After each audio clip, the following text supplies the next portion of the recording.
नमस्कार दोस्तों, आप सभी लोगों का मैं एक बार पुनः स्वागत करता हूं। आज जो हम शुरू करने वाले हैं, अगर बात किया जाए सामान्य रूप में, दोस्तों हमारी जो क्लास होने वाली है वो आपके करंट अफेयर्स से रिलेटेड क्लास है। तो दोस्तों आप सभी लोगों का फिर से स्वागत है। अधिक से अधिक संख्या में सभी लोग इस वीडियो को जरूर देखिएगा। सामान्य रूप में मैंने आपको बताया था कि हमने एक श्रृंखला शुरू की है करंट अफेयर्स की, जिसका नाम है सुबह सवेरे। क्या कौन सी श्रृंखला है? सुबह सवेरे। तो उसी सुबह सवेरे की श्रृंखला में एक बार मैं फिर से पुनः स्वागत करता हूं आप सभी लोगों का। साथ में बात किया जाए दोस्तों, तो अगर हम बात करें तो सुबह सवेरे की श्रृंखला में आज शुरुआती रूप से मैंने पहली क्लास आपके सामने जो रखी थी वो रखा था आपके संविधान के प्रमुख अनुच्छेदों के बारे में। अगर जो संविधान संशोधन है और उन संशोधन से क्या बदलाव हुआ है आपके संविधान में, इस पर चर्चा किया गया था। आज उसी कड़ी को आगे बढ़ाते हुए आज आपकी दूसरी क्लास है सुबह सवेरे की।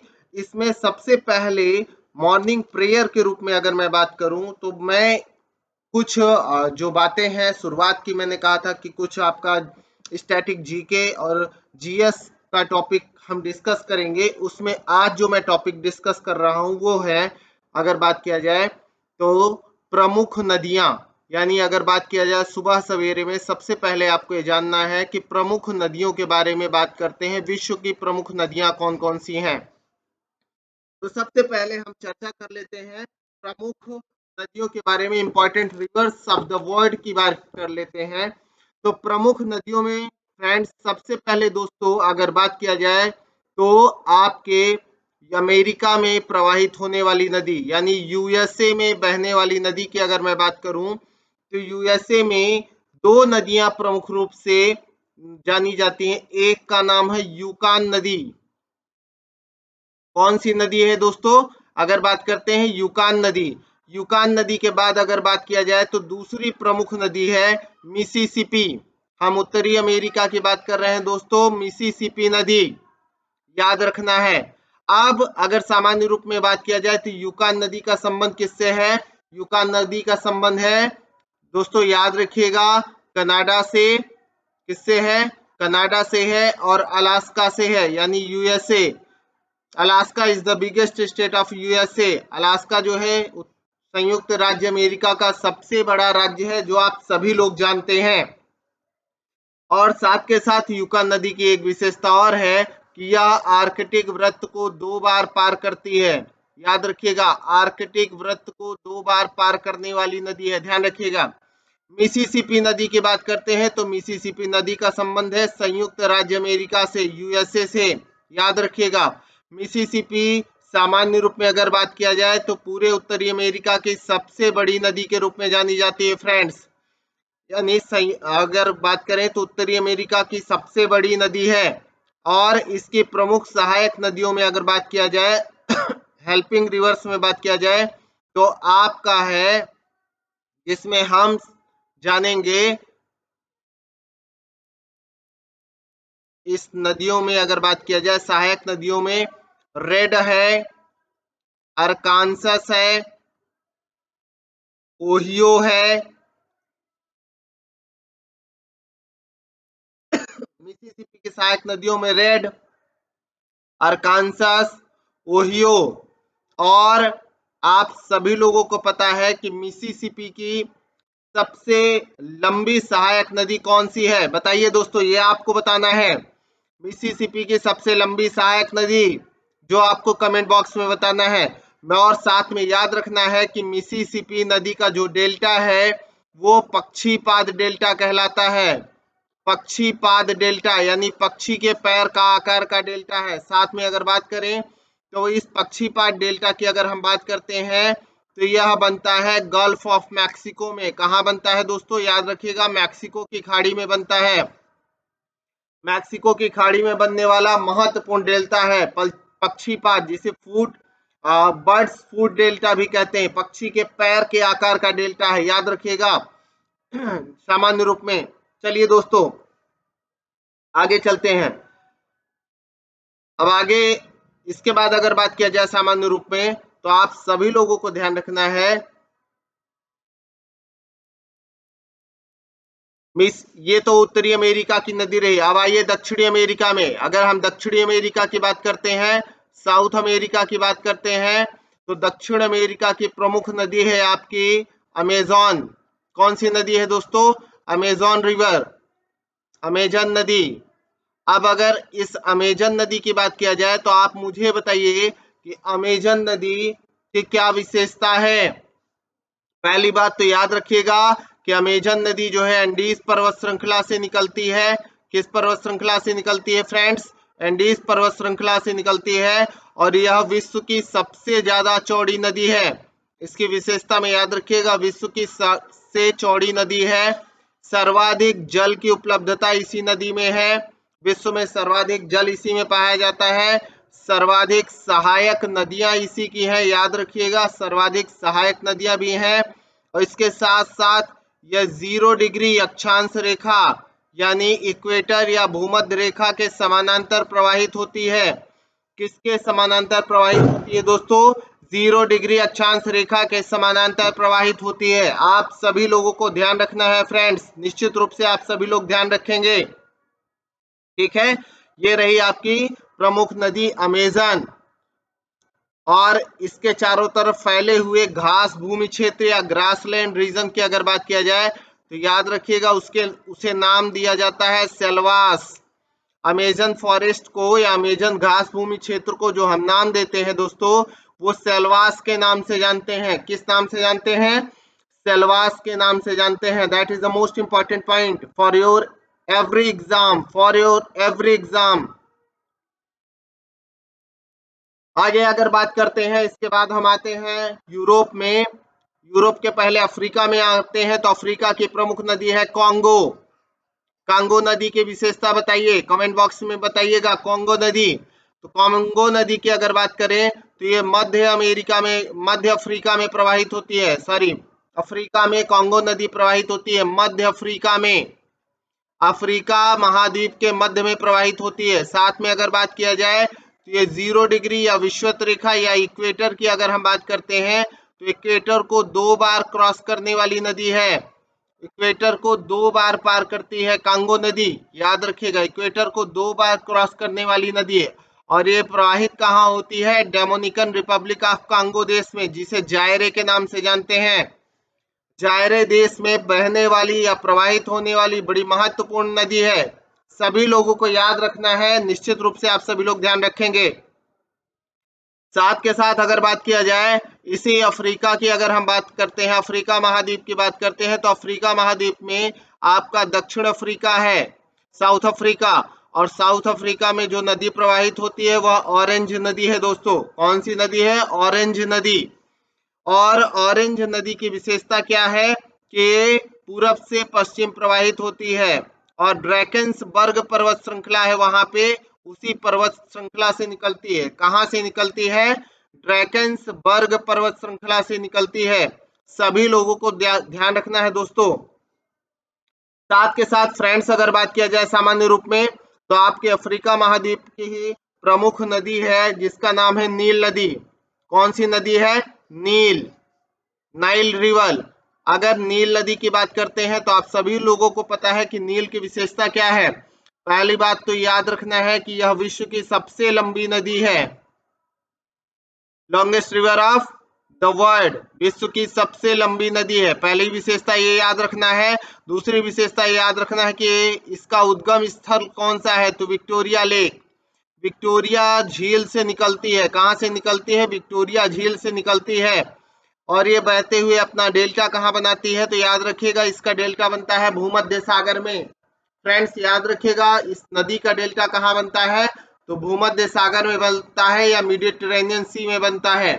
आप सभी लोगों को ध्यान रखना है कि भूमध्य सागर में डेल्टा बनाती है। और साथ के साथ इसी नदी पर आपके इजिप्ट में, या जिसे हम मिस्र देश के नाम से जानते हैं, तो मिस्र देश में ही नासिर डैम है। कौन सा बांध है दोस्तों? याद रखना है, नासिर बांध है। तो याद रखिएगा नासिर डैम का संबंध मिस्र देश से है, जो नील नदी से संबंधित है, विश्व की सबसे लंबी नदी है। मिस्र की विशेषताओं में आपको शायद जानकारी होगी भी, या याद रखिएगा कि मिस्र देश दोस्तों दोस्तों याद रखना है कि हम मिस्र देश की बात कर रहे हैं, तो मिस्र देश में सबसे ज्यादा अगर सामान्य रूप में बात किया जाए तो आप सभी लोगों को याद रखना है कि अगर हम मिस्र देश की बात कर रहे हैं तो यहाँ पर सबसे ज्यादा खजूर का उत्पादन होता है। विश्व में सबसे ज्यादा खजूर का उत्पादन कहाँ होता है? मिस्र देश में होता है। हालांकि हमारे दिमाग में बैठा होता है कि अरब कंट्रीज में होता है, लेकिन अरब देशों में खजूर का उत्पादन उस बड़े पैमाने पर नहीं किया जाता। ठीक है, मिस्र में सर्वाधिक खजूर का उत्पादन होता है, याद रखिएगा। इसके बाद अगर बात किया जाए तो अफ्रीका के ही एक प्रमुख नदी और है जिसका नाम है, अगर बात किया जाए, नाइजर रिवर। कौन सी नदी फ्रेंड्स? याद रखना है, नाइजर नदी। नाइजर नाइजर नदी का संबंध किससे है? पहली बात तो याद रखिएगा कि आपके अफ्रीका महाद्वीप से है। दूसरी बात याद रखिएगा, नाइजीरिया देश से है। नाइजर और नाइजीरिया देश, तो नाइजर रिवर की अगर बात किया जाए तो उसका संबंध नाइजीरिया देश से है। ठीक है, साथ के साथ अगर बात करें तो इसे ऑयल रिवर के नाम से भी जाना जाता है। ऑयल रिवर, याद रखिएगा। ऑयल रिवर की अगर बात करें या तेल नदी के रूप में जाना जाता है। इसे किस नदी के रूप में जाना जाता है? तो याद रखिएगा, इसे हम तेल की नदी कहते हैं। क्या कहते हैं दोस्तों? तेल की नदी। ये निश्चित रूप से आपको सभी लोगों को ध्यान रखना है कि तेल की नदी के रूप में जाना जाता है, क्योंकि इसके डेल्टा रीजन में ऑयल का प्रोडक्शन होता है, उत्पादन होता है, पेट्रोलियम का उत्पादन होता है। ध्यान रखेंगे। चलिए आगे चलते हैं। आगे सामान्य रूप में अगर बात किया जाए तो अब हम अगर आते हैं कहाँ? आपके यूरोप में। तो यूरोप में सबसे पहले टेम्स नदी या थेम्स नदी, टेम्स नदी जिसे थेम्स भी जानते हैं, तो टेम्स नदी की बात करें तो याद रखिएगा, लंदन शहर, इंग्लैंड का लंदन शहर इसी के तट पर है। लंदन शहर का संबंध टेम्स नदी के तट से ही है। और यह अपना डेल्टा कहाँ बनाती है? तो याद रखिएगा कि अगर इसके डेल्टा रीजन की बात किया जाए तो फ्रांस और इंग्लैंड के बीच में अगर हम बात करते हैं तो आपको पता है कि यहाँ पर एक रीजन है सामान्य रूप में ब्रिटिश चैनल, इंग्लिश चैनल जिसे कहते हैं। कौन सा? English channel. तो इंग्लिश चैनल में डेल्टा बनाती है, याद रखिएगा, इंग्लिश चैनल में डेल्टा बनाने वाली नदी है। साथ के साथ इंग्लिश चैनल में एक और नदी डेल्टा बनाती है जिसका नाम है सीन रिवर। कौन सी नदी? सीन नदी। और सीन नदी के तट पर कौन सा शहर है बताइए? तो फ्रांस की राजधानी, फ्रांस की राजधानी का नाम पेरिस। पेरिस जो है किस नदी के तट पर है? तो याद रखना है, सीन नदी के तट पर है दोस्तों, सीन नदी के तट पर है। निश्चित रूप से आप सभी लोग ध्यान रखेंगे। ठीक है, ये आप सभी लोग ध्यान रखिएगा। साथ के साथ बात किया जाए यूरोप की, तो यूरोप की अन्य प्रमुख नदियों में जिसे मैं 3 स्टार दे रहा हूं, डैन्यूब रिवर। डैन्यूब रिवर, याद रखिएगा, डैन्यूब नदी जो है यूरोप की दूसरी सबसे लंबी नदी है। कहाँ जाकर के गिरती है? तो काला सागर में, ब्लैक सी में। कहाँ ये डेल्टा बनाती है? तो याद रखना है, काला सागर में डेल्टा बनाती है। ब्लैक सी में डेल्टा बनाने वाली महत्वपूर्ण नदी है। कौन सी नदी है? डैन्यूब। अब ये अगर दूसरी सबसे लंबी नदी है तो यूरोप की सबसे लंबी नदी कौन हुई? तो याद रखना है, यूरोप की सबसे लंबी नदी है वोल्गा दोस्तों। कौन सी नदी है? वोल्गा। और वोल्गा कहाँ डेल्टा बनाती है? तो आप सभी लोग ध्यान रखेंगे, कैस्पियन सागर में। कहाँ डेल्टा बनाती है? तो कैस्पियन सागर में डेल्टा बनाने वाली रिवर है। कैस्पियन सागर में डेल्टा बनाती है। कैस्पियन सागर पूरी तरीके से बंद सागर है, बंद सागर है, याद रखिएगा, जिसे हम झील की संज्ञा देते हैं। विश्व की सबसे बड़ी झील मानते हैं कैस्पियन सागर को। ठीक है दोस्तों, ये याद रखिएगा। आगे आइए, आगे अगर चला जाए सामान्य रूप में तो अब एशिया के रीजन में आइए। अगर हम एशिया के रीजन में आते हैं तो एशिया की प्रमुख नदी, पहली बात तो याद रखिएगा, साइबेरिया का रीजन, रूस का साइबेरिया का जो रीजन है वहां पर येनेसी नदी है, येनेसी है, लीना है और अंगारा है। अगर अंगारा की बात किया जाए तो याद रखिएगा ये किससे संबंधित है? तो बैकाल झील से संबंधित है। बैकाल झील से निकलती है अंगारा नदी। कहाँ से निकलती है दोस्तों? तो याद रखना है, बैकाल झील से निकलती है अंगारा नदी। और बैकाल झील कहाँ है? तो रूस के आपके अगर बात किया जाए तो साइबेरिया क्षेत्र में मौजूद है, साइबेरिया क्षेत्र में। इसके बाद आइए चीन, तो चीन में यांगजी नदी, यांगजी, यांगजी या सीक्यांग, ठीक है। तो अगर हम सामान्य रूप में बात किया जाए, यांगजी हो गया, सीक्यांग हो गया, जीजियांग हो गया। तो यांगजी नदी जो है, जिसे सीक्यांग नदी के रूप में, तो सामान्य रूप में यह एशिया की सबसे लंबी नदी के रूप में जानी जाती है, याद रखिएगा, एशिया की सबसे लंबी नदी के रूप में। साथ के साथ अगर बात किया जाए तो ह्वांगहो, ह्वांगहो को चीन का शोक भी कहा जाता है। ह्वांगहो नदी जो पीला सागर में जाकर के गिरती है, पूरब में पीला सागर में, याद रखिएगा, ठीक है। इसके बाद अगर सामान्य रूप में आएंगे तो भारत की गंगा नदी, भारत की गंगा नदी आपको पता है कि लगभग 25-25 किलोमीटर, 2500 किलोमीटर बहती हुई बंगाल की खाड़ी में डेल्टा बनाती है।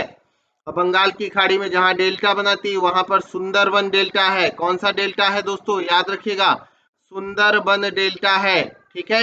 ये एक रिवीजन हो रहा है आपका।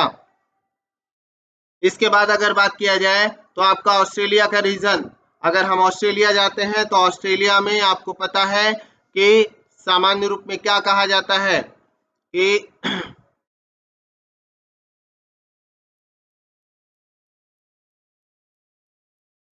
मर्रे डार्लिंग कूपर स्वान, मर्रे डार्लिंग कूपर स्वान ऑस्ट्रेलिया की नदी महान, मर्रे डार्लिंग कूपर स्वान ऑस्ट्रेलिया की नदी महान। तो मर्रे नदी का संबंध, डार्लिंग नदी का संबंध और कूपर के अलावा स्वान नदी का संबंध कहां से है, तो याद रखिएगा ऑस्ट्रेलिया से है।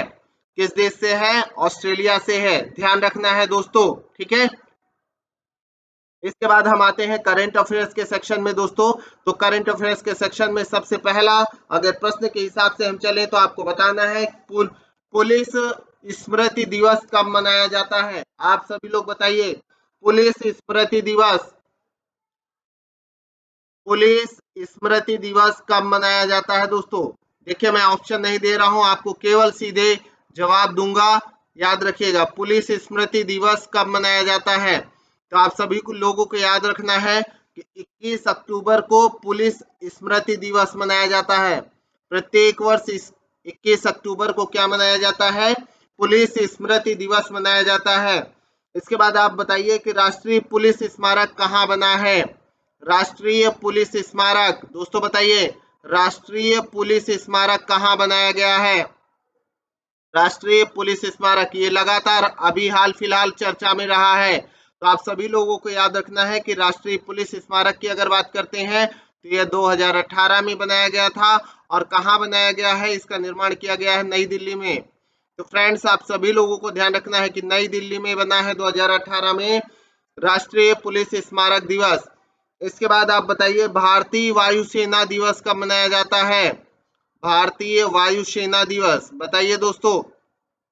फ्रेंड्स आप सभी लोगों को बताना है कि भारतीय वायुसेना दिवस कब मनाया जाता है, महत्वपूर्ण है, लगातार याद रखिएगा, 5 स्टार दिया जा रहा है इसे, ये सारी इंफॉर्मेशन आपके किसी भी एग्जाम के लिए महत्वपूर्ण है।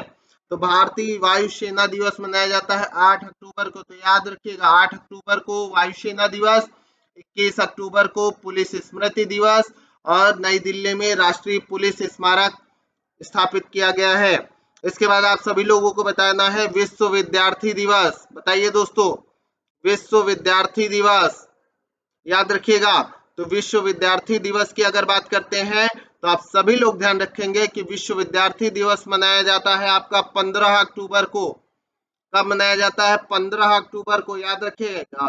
डॉक्टर एपीजे अब्दुल कलाम जी का जन्मदिन है इस दिन, एपीजे अब्दुल कलाम जी का जन्म दिवस है ये 15 अक्टूबर। इसी को राष्ट्रीय विद्यार्थी दिवस के रूप में मनाया जाता है, ठीक है, याद रखिएगा विश्व विद्यार्थी दिवस याद रखिएगा 15 अक्टूबर। इसके बाद राष्ट्रीय डॉल्फिन दिवस, बताइए दोस्तों, ये तो सभी लोगों को निश्चित रूप से आना चाहिए, महत्वपूर्ण है।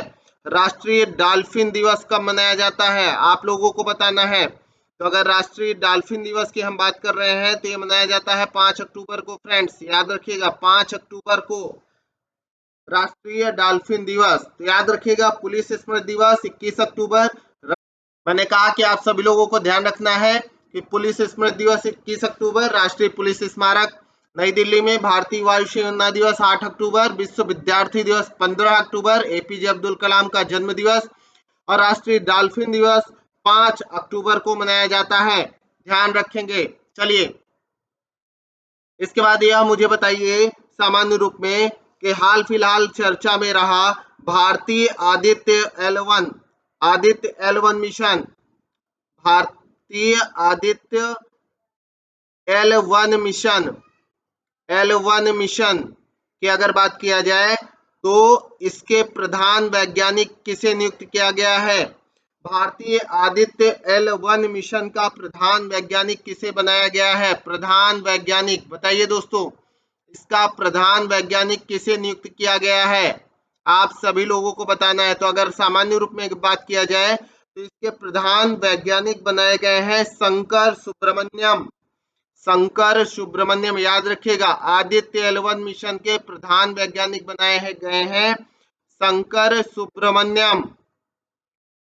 आप सभी लोगों को याद रखना है कि शंकर सुब्रमण्यम जी को इसका प्रधान वैज्ञानिक नियुक्त किया गया है। अब यह आदित्य L1 मिशन है क्या? अगर बात किया जाए तो आदित्य का संबंध होता है सूर्य से, तो सूर्य को या सन को लेकर के ही यह मिशन तैयार किया गया है। और इसमें अगर बात किया जाए तो याद रखना है कि 400 किलोग्राम भार का यह मिशन स्थापित किया जा रहा है, जिसमें 7 पेलोड है। अगर उपग्रह प्रक्षेपित किया जा रहा है सूर्य की जांच के लिए, 7 उपकरण है और इसे प्रक्षेपित किया जा रहा है पीएसएलवी के द्वारा, पीएसएलवी एक्सएल द्वारा लॉन्च किया जा रहा है। याद रखिएगा सभी लोग, ठीक है। मेन है कि आप सभी लोगों को ध्यान रखना है कि शंकर सुब्रमण्यम जी को आदित्य L1 मिशन का प्रधान वैज्ञानिक बनाया गया है। तो फ्रेंड्स, निश्चित रूप से आप सब लोग ध्यान रखेंगे, ठीक है। चलिए आगे चलते हैं। इसके बाद अगर बात किया जाए तो आप यह बताइए कि सी सैट 24 उपग्रह कहां से लॉन्च किया गया? सी सैट 24 उपग्रह कहां से लॉन्च किया गया? बताइए दोस्तों, कहां से लॉन्च किया गया है? तो अगर सी सैट 24 की बात किया जाए तो आप सभी लोगों को याद रखना है कि यह कोरू फ्रेंच गुयाना से लॉन्च किया गया है। याद रखिएगा। और इसके बाद अगर बात किया जाए तो EOS 04 की अगर बात करें हैं तो यह कहां से लॉन्च किया गया है? किसके द्वारा लॉन्च किया गया है? तो याद रखिएगा, इसे लॉन्च किया गया है PSLV C-52 द्वारा। निश्चित रूप से आप सब लोग ध्यान रखेंगे फ्रेंड्स, ठीक है। इसके बाद मुझे यह बताइए कि हाल फिलहाल चर्चा में रहा भारत का पहला ऊर्ध्वाधर लिफ्ट पुल कहां बन रहा है? भारत का पहला ऊर्ध्वाधर लिफ्ट पुल कहां बनाया जा रहा है दोस्तों? भारत का पहला ऊर्ध्वाधर लिफ्ट पुल, याद रखिएगा, पहला ऊर्ध्वाधर लिफ्ट पुल कहां बनाया जा रहा है, कहां निर्मित किया जा रहा है? ऊर्ध्वाधर लिफ्ट पुल, ये ऐसा पुल है जो बीच से उठ भी जाएगा। याद रखिएगा, रेलवे ब्रिज बनाया जा रहा है जो रेल निकलने के बाद उसे उठाया भी जा सकता है। तो याद रखिएगा, इसका निर्माण किया जा रहा है तमिलनाडु राज्य में। कहां दोस्तों किया जा रहा है? तो याद रखेंगे, तमिलनाडु राज्य में इसे निर्मित किया जा रहा है। और अगर सामान्य रूप में बात किया जाए तो यह भारत के मुख्य भूमि क्षेत्र को रामेश्वरम से जोड़ने का काम कर रहा है। रामेश्वरम से जोड़ रहा है। मुख्य भूमि को किससे जोड़ रहा है? याद रखिएगा, रामेश्वरम से जोड़ रहा है। और इसी के बीच में इस पुल में हैंगिंग लिफ्ट पुल बनाया जा रहा है कि अगर कोई जहाज वगैरह आएगी तो उसे उठाया भी जा सकता है दोस्तों, उठाया भी जा सकता है और शिप निकल जाएगी, फिर उसे उसी आकार में रख दिया जाएगा। याद रखेंगे, पहला ऊर्ध्वाधर लिफ्ट पुल का संबंध तमिलनाडु राज्य से है, जो मुख्य भूमि क्षेत्र से रामेश्वरम तक बनाया जा रहा है। ध्यान रखेंगे। चलिए, इसके बाद अगर बात किया जाए तो आप इसी सेतु से संबंधित मुझे बताइए, अटल सेतु का संबंध किससे है? अटल सेतु। दोस्तों बताइए अटल सेतु। तो याद रखिएगा अटल सेतु का संबंध अहमदाबाद से है। अहमदाबाद, साबरमती नदी अहमदाबाद से है और इसका संबंध है साबरमती नदी से। याद रखिएगा साबरमती नदी से, ठीक है। साथ के साथ अगर बात किया जाए तो 44वां शतरंज ओलंपियाड कहाँ हुआ, बताइए। 44वां शतरंज ओलंपियाड। अगला मुझे बताइए अगर बात किया जाए कि शतरंज ओलंपियाड कहाँ हुआ है 44वां, तो याद रखिएगा चेन्नई में हुआ है, चेन्नई में, ठीक है। तो यहाँ पर मैंने बताया कि पहला भारत का पहला ऊर्ध्वाधर पुल 5 स्टार, याद रखिएगा मोस्ट इंपॉर्टेंट है। तो ये तमिलनाडु राज्य में है, मुख्य भूमि से रामेश्वरम को जोड़ रहा है। अटल सेतु का संबंध अहमदाबाद साबरमती। 44वां शतरंज चेन्नई में हो रहा है, ध्यान रखेंगे। चलिए अगला आप बताइए डिजिटल खाद्य संग्रहालय। डिजिटल खाद्य संग्रहालय कहाँ बन रहा है या कहाँ पर है? डिजिटल खाद्य संग्रहालय मोस्ट इंपॉर्टेंट है दोस्तों, याद रखिएगा। इसे भी मैं 5 स्टार दे रहा हूं। बताओ यारो, सामान्य रूप में दोस्तों बताइए, सभी आपको बताना है। फ्रेंड्स आप सभी लोगों को जुड़ना है और सारी चीजें देखना है। तो याद रखिएगा ये तमिलनाडु में, तंजावुर, तमिलनाडु। ऑप्शन नहीं दे रहा हूं, डायरेक्ट आपको आंसर दे रहा हूं जिससे आप बार बार देख के दिमाग में बिठा लें। ऑप्शन देखने से, ठीक है, थोड़ा सा चीजें डिस्क्रिमिनेट होती हैं, डायरेक्ट आप दिमाग में बिठाइए। डिजिटल खाद्य संग्रहालय की अगर बात किया जाए तो ये कहाँ? तमिलनाडु, तंजावुर। इसके बाद अगर बात किया जाए अगला आपका क्वेश्चन है UNHRC, United Nations human right commission की अगर बात किया जाए, संयुक्त राष्ट्र मानवाधिकार संगठन के विशेष दूत के रूप में किसे नियुक्त किया गया जो पहले एशियाई है? यूएनएचआरसी के विशेष दूत किसे नियुक्त किया गया जो पहले एशियाई भी है? याद रखिएगा विशेष दूत यूएनएचआरसी का, संयुक्त राष्ट्र मानवाधिकार संगठन की अगर बात कर रहे हैं तो इसका विशेष दूत किसे नियुक्त किया गया जो प्रथम एशियाई भी है, पहले एशियाई भी है? याद रखिएगा। याद रखना है कि विशेष दूत के रूप में नियुक्त किया गया है डॉक्टर केपी अश्विनी को। डॉक्टर केपी अश्विनी, नाम फिर से सुनिए, डॉक्टर केपी अश्विनी को नियुक्त किया गया है यूएनएचआरसी का विशेष दूत। और ये पहले एशियाई हैं जो नियुक्त हुए हैं। और यह कहा किस देश के हैं? तो भारत के हैं। तो इसका मतलब भारत के भी पहले नियुक्त हुए, याद रखिएगा भारत के भी पहले हुए। किस राज्य से संबंधित है? तो कर्नाटक राज्य के हैं।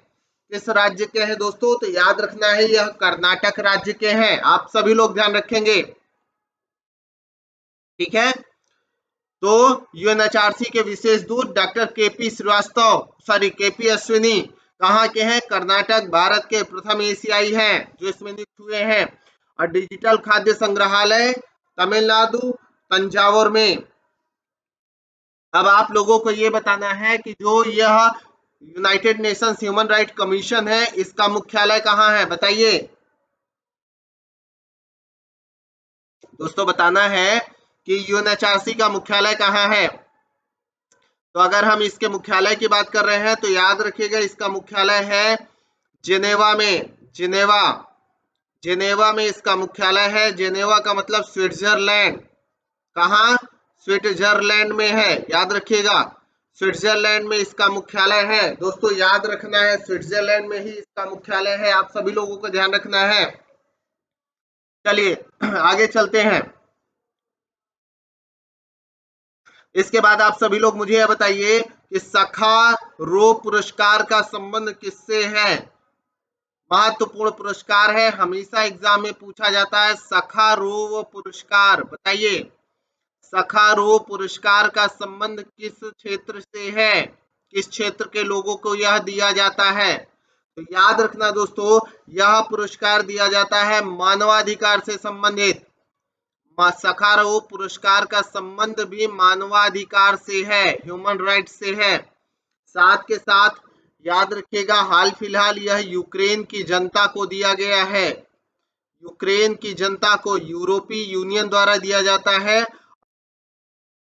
सखारोव पुरस्कार की मैं बात कर रहा था, तो सखारोव पुरस्कार यूक्रेन की जनता को दिया गया है। किसे दिया गया है दोस्तों? तो याद रखिएगा, यूक्रेन की जनता को दिया गया है। और किसके द्वारा दिया जाता है? तो यूरोपीय यूनियन द्वारा दिया जाता है। यूरोपीय यूनियन द्वारा यह पुरस्कार दिया जाता है, यह भी आप सभी लोग ध्यान रखेंगे, ठीक है। इसके बाद हाल फिलहाल में एक प्रश्न चर्चा में रहा है, धन वर्षा योजना। धन वर्षा योजना की शुरुआत किसने किया है? बहुत महत्वपूर्ण है और किसी भी एग्जाम में पूछा जा सकता है। 5 स्टार। धन वर्षा योजना, तो धन वर्षा योजना जो 5 स्टार मैं दे रहा हूं, यह किसके द्वारा लॉन्च किया गया? तो आपको दिमाग में बिठा लेना है, LIC द्वारा, लाइफ इंश्योरेंस कॉर्पोरेशन, जीवन बीमा निगम द्वारा ही धन वर्षा योजना की शुरुआत की गई है, जिसमें यह कहा गया है कि एक बार आप अगर प्रीमियम भुगतान कर देंगे तो 10 गुना लाइफ कवर आपको मिलेगा। 10 गुना की गारंटी दे रहा है। कितने की गारंटी है? 10 गुना की गारंटी दिया जा रहा है। आप मुझे बताइए, LIC की स्थापना कब की गई थी? तो याद रखिएगा, 1956 के अधिनियम द्वारा LIC की स्थापना की गई थी। कब की गई थी? 1956 के अधिनियम द्वारा LIC की स्थापना की गई दोस्तों, याद रखना है। तो धन वर्षा योजना का संबंध LIC से है, बिल्कुल ध्यान रखिएगा। अगला बताइए, जीवा कार्यक्रम किसकी सहायता से शुरू हुआ? जीवा कार्यक्रम, कौन सा कार्यक्रम दोस्तों? जीवा कार्यक्रम। बताइए, जीवा कार्यक्रम की शुरुआत किसके द्वारा किया गया? याद रखिएगा, जीवा कार्यक्रम की शुरुआत किया गया है नाबार्ड के द्वारा। किसके द्वारा? नाबार्ड के द्वारा। ध्यान रखेंगे दोस्तों, नाबार्ड द्वारा, इसकी सहायता से ही शुरू किया गया है जीवा कार्यक्रम। धन वर्षा तो याद ही रहेगा आपको कि सामान्य रूप में अगर बात किया जाए तो धन वर्षा का संबंध किससे है? तो LIC से है। चलिए आगे आइए। इसके बाद अगला आप बताइए मुझे कि 5 से 7 नवंबर, 5 से 7 नवंबर की अगर हम बात करें तो 5 से 7 नवंबर के बीच में 2022 में कहां पर 3 दिवसीय आकाश फॉर लाइफ अंतरिक्ष कार्यक्रम आयोजित किया जा रहा है? आकाश फॉर लाइफ, ध्यान रखेंगे, आकाश फॉर लाइफ। आपको पता है कहा ही जाता है, क्षिति जल पावक गगन समीरा, पंच तत्व मिल बना शरीरा।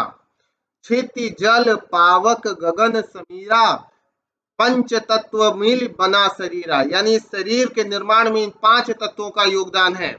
उसमें आपका क्षिति, क्षिति का मतलब आकाश, क्षिति जल, पावक मीन्स अग्नि, गगन, गगन मीन्स आकार, क्षिति का मतलब धरती। अगर बात किया समीर, समीर मतलब वायु, यानी धरती, आकाश, अग्नि, वायु, ये सब मिल करके हमारे शरीर का निर्माण करते हैं, जल का। तो आकाश फॉर लाइफ 5 से 7 नवंबर की अगर बात किया जाए तो आप सभी लोगों को याद रखना है, ये शुरू किया जा रहा है ये कार्यक्रम देहरादून में। कहा दोस्तों? देहरादून, देवभूमि उत्तराखंड के देहरादून में इसका आयोजन किया जा रहा है।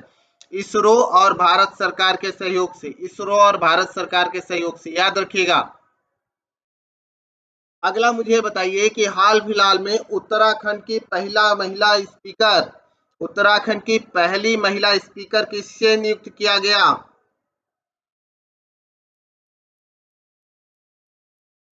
तो दोस्तों ध्यान रखना है कि अगर हम उत्तराखंड की बात कर रहे हैं तो उत्तराखंड की पहली महिला स्पीकर के रूप में नियुक्त किया गया है रितु खांडेरी को। किसे नियुक्त किया गया है दोस्तों? रितु खांडेरू को। याद रखने का, रितु खांडेरी को आपका किसे नियुक्त किया गया है? तो याद रखिएगा, उत्तराखंड की पहली महिला स्पीकर के रूप में नियुक्त किया गया है, ये ध्यान रखेंगे। और साथ में ये मुझे बताइए कि राष्ट्रीय शिक्षा नीति को लागू करने वाला पहला राज्य, राष्ट्रीय शिक्षा नीति को लागू करने वाला पहला राज्य, प्रथम राज्य जिसने राष्ट्रीय शिक्षा नीति को लागू किया, तो वो भी याद रखिएगा देवभूमि उत्तराखंड ही है। क्या है? यूके ही है, उत्तराखंड ही है। और रितु खांडेरी कहाँ की स्पीकर है? पहली महिला स्पीकर, तो उत्तराखंड राज्य की पहली महिला स्पीकर है रितु खांडेरी। इनका नाम भी ध्यान रखेंगे। अगला प्रश्न है दोस्तों, ये बताइए सामान्य रूप में अगर बात किया जाए कि किसने पहला ग्लोबल पुलिस मेटावर्स लॉन्च किया?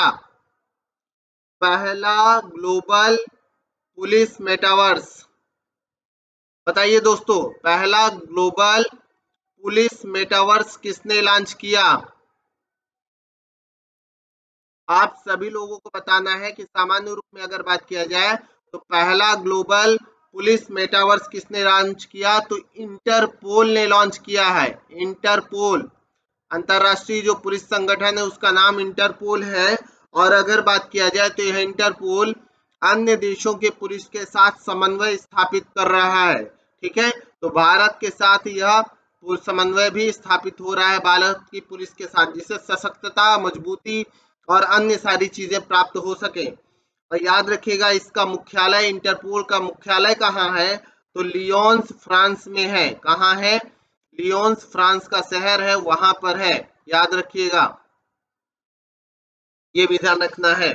तो पहला ग्लोबल पुलिस मेटावर्स किसके द्वारा लॉन्च हो रहा है? तो इंटरपोल के द्वारा लॉन्च हो रहा है।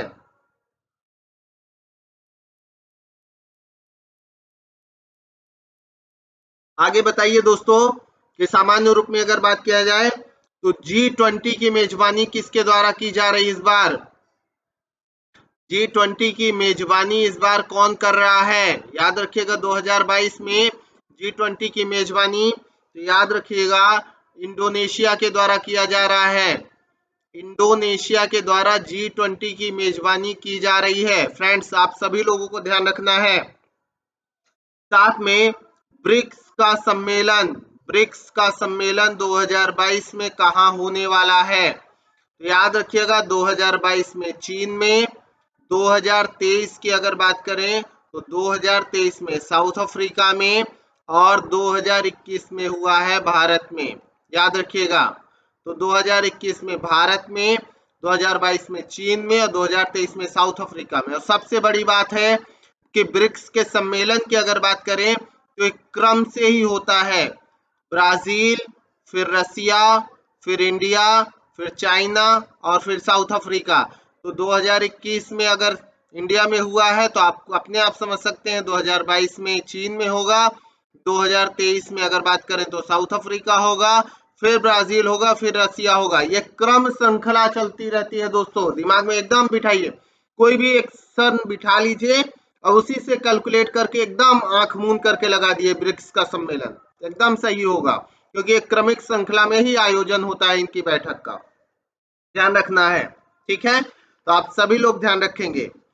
ये कुछ महत्वपूर्ण बातें रही फ्रेंड्स जो मैंने आपके सामने डिस्कस करी करेंट अफेयर्स के भी। तो इसी प्रकार से डेली कुछ करेंट अफेयर्स और कुछ स्टैटिक जीके या जीएस के पार्ट के रूप में 2-4-10 इंफॉर्मेशन और 10-20 इंफॉर्मेशन करेंट अफेयर्स की आपको रेगुलर मिलेगी। और उम्मीद करता हूं कि ये वीडियो आपको अच्छा लगा होगा। साथ के साथ दोस्तों ये वीडियो डेली प्राप्त होगा, रोज आपको मॉर्निंग में मिलेगा सुबह सवेरे के नाम से। तो इस सुबह सवेरे की वीडियो को जरूर देखिएगा और साथ के साथ अच्छा लग रहा है तो लाइक शेयर करना ना भूलिए। साथ के साथ चैनल से जुड़ने के लिए सब्सक्राइब जरूर करिए। और उम्मीद करता हूं कि आपकी सफलता के लिए एक दृढ़ संयम के साथ साथ आपकी रेगुलरिटी के साथ मील का पत्थर साबित होगा। और मैं पूरी तरीके से ज्यादा बेहतर से बेहतर करने का प्रयास करूंगा। और बस आपका सहयोग चाहिए, आपका जुड़ाव चाहिए, जिससे मैं और ज्यादा अच्छा कर सकूं। तो मैं सुधाकर सिंह फिर से आप सभी लोगों से दोस्तों विदा लेता हूं। और विदा लेने के साथ साथ उम्मीद करता हूं कि कल सुबह की क्लास जब आपकी आएगी तो आप उसे जरूर देखेंगे और रेगुलर मेरे साथ जुड़ेंगे। तो चैनल को सब्सक्राइब करना ना भूलिए और साथ में इस सुबह सवेरे की क्लास को जरूर शेयर करिए और लाइक करिए। और साथ में कमेंट बॉक्स में मुझे बताइए कि यह परफॉर्मेंस, मेरी मेहनत मेहनत कैसी लग रही है आपको। अगर आपके लिए अच्छा है तो फिर मैं इसे कंटिन्यू करूंगा। Have a good day, good luck दोस्तों, शुभ रात्रि।